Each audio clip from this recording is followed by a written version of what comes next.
Now in case if you want to set a song as an alarm in your Android device rather than the default alarm, then swipe the screen, go to clock, tap on this time here. Now select the time when you want to use the alarm.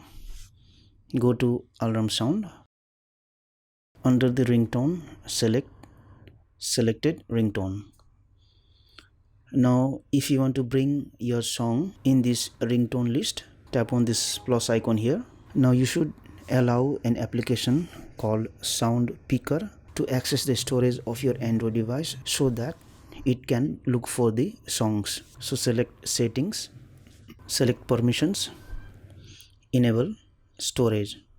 So now this application can access the storage. Then go back, again go back. Now again tap on this plus icon here.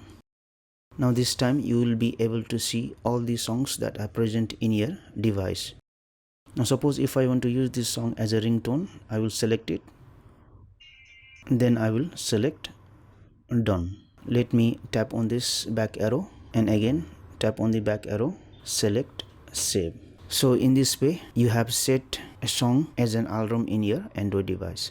Thank you for watching this video. Please like and share this video if you found it helpful.